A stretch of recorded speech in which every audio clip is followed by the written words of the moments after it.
Pelosi and other politicians on the Ground Zero mosque controversy, but tonight we want to hear directly from you, the American people, on the issue, which is why pollster, our friend Frank Luntz, is here in studio with a very special focus group. And Mr. Luntz, good to see you. Pleasure. And we got a great group of great Americans here. Now let's set the stage. How many of you voted for John McCain? Raise your hands. About 12 of them. How many of you voted for Barack Obama? 17 of them. All right, I got a lot of work to do here tonight. How many of you support what Obama has done in terms of the mosque? Raise your hands. Look how few hands go up. How many of you oppose it? How many of you voted for Barack Obama and oppose it? Okay, tell me why. Well, he takes this professorial tone like we don't know what the Constitution is all about, but we're dealing with reality here. This is New York. We saw the towers go down, and it's a question of sensitivity. Is it sensitivity? It is sensitivity, but it's something that shouldn't have even been talked about. It shouldn't have got into it. So it's a bad move. So you're upset for him even raising it? Yeah, he stepped into, mud. Your reaction? I think he's involved in enough things in government. He does not need to be involved with New York. There's no Muslim community down in that area. It's the financial district. There's no reason for mosques or community centers to be down there. Who's Muslim here? Raise your hands. Do you support or oppose it being built? Support. Tell me why.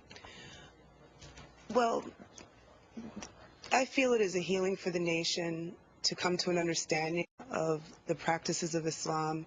The majority of Muslim Americans are peaceful.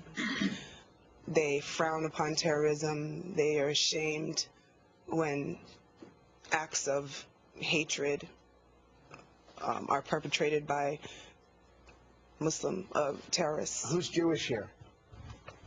Who supports it being built? No. And you're Jewish. I'm Jewish. I support it being built. Tell me. I support it being built because I believe that everybody has the right to religious freedom.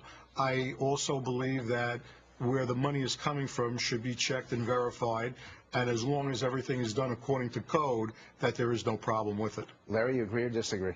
I disagree. I think that no matter where this attack occurred, if it occurred in Davenport, Iowa, there's a certain amount of post-traumatic stress disorder that occurs, and there's a stressor with the mosque being made right where this attack occurred, and people need to heal.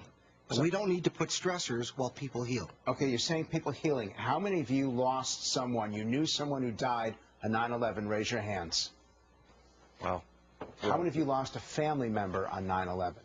You lost a family member. Who'd you lose? My Uncle Winston.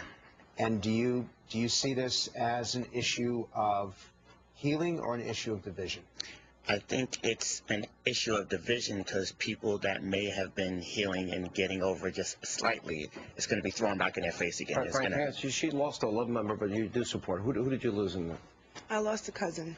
Yeah. Along with a variety of friends, and I have plenty of family members who lost friends and loved ones. I want to now move a little bit into the area of the imam who's spearheading this, guys. He wants America, he said in his book, to be more Sharia compliant. Most of you aware of Sharia law? Okay, so we understand what Sharia is. He would not condemn the terror group Hamas. 19 days after 9/11, he said on 60 Minutes that America was an accessory to what happened, that Osama bin Laden was made in the USA. Do any of these statements controversial? Yes, ma'am. This imam should not be allowed to put a mosque in this country, period, with those views. Wait, you guys agree? Or how many of you agree with that? Yes. Raise your hands if you agree. Who disagrees with that? Are you Islamic? Are you? Yes. What's your reaction to him? I might not agree with him exactly that strict level of Islam, but we have a right to religious freedom, and we have the right to say what we want. That's a freedom that we cherish in this country. But wouldn't Sharia law, where women are stoned to death, where women don't have rights, where we see gays are persecuted and lesbians are persecuted, where you see that if a woman claims rape, they need 4 male eyewitnesses to prove rape. Women can't drive. Women can't go to school. Women in Saudi Arabia can't be seen in public with a male that they're not related to. He says America should be Sharia compliant. Don't you think we need to know what he means by that?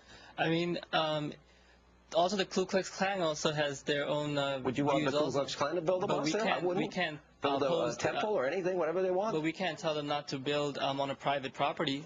Yeah. Go ahead. Your reaction. I, Yeah. It's insane at this point in time that he's not being investigated, and where exactly is this money coming from?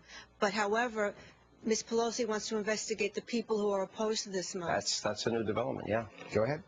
Yeah. Yes. And I think any mom who doesn't expressly speak out against terrorism really should not be spreading their views anywhere in the mosque in this country. Philip.